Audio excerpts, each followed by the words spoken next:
Kia ora everyone. I'm here with Minister James Shaw, our climate change czar.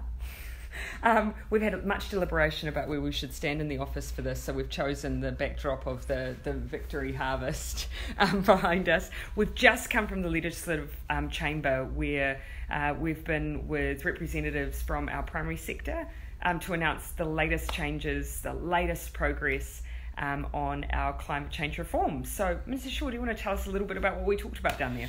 Yeah, so today is a really big deal because we've reached an agreement with the agricultural sector in New Zealand to comprehensively bring down emissions from agriculture over the coming years.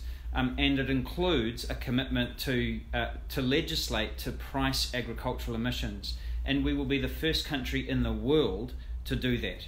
And you might remember some of these conversations have been going on for the last 15 years, and there hasn't been agreement. You know, there's been protests, there's been a lot of different positioning, and we haven't got anywhere. We haven't made any progress. And what we ultimately need to do is start bringing our agricultural emissions down. Now, there are a large number of farmers, and we've both met them and seen them, who are doing a huge amount of work. Now we need to create the infrastructure where we're doing that across the board in New Zealand. Now, there's two benefits to doing that. First, no one in the world is doing what we're proposing here and what we've agreed between us and our agricultural sector, our food producers, to do. No one. And so by getting in front of things, we actually make that transition easier, but we also maintain our position as sustainable food producers. And that's what consumers, that's what the people we export to are looking for.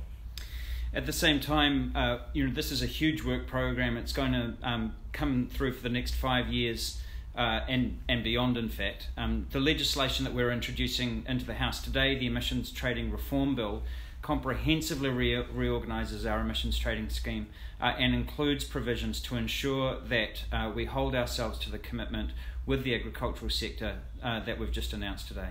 And so we, of course, had a report from the Climate Commission setting out their views on how we should set out a pathway forward. They looked at two options.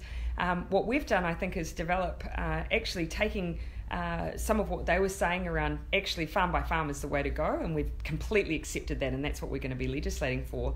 Well, what do we do in the next 5 years? And that's the bit we've filled with our announcement today. We've set out a plan of what we do in the next 5 years to get ready.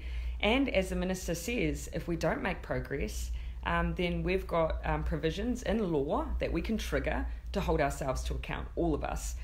So ultimately, we'll stop a situation where people say, you know, can we trust the changes you'll make will stick?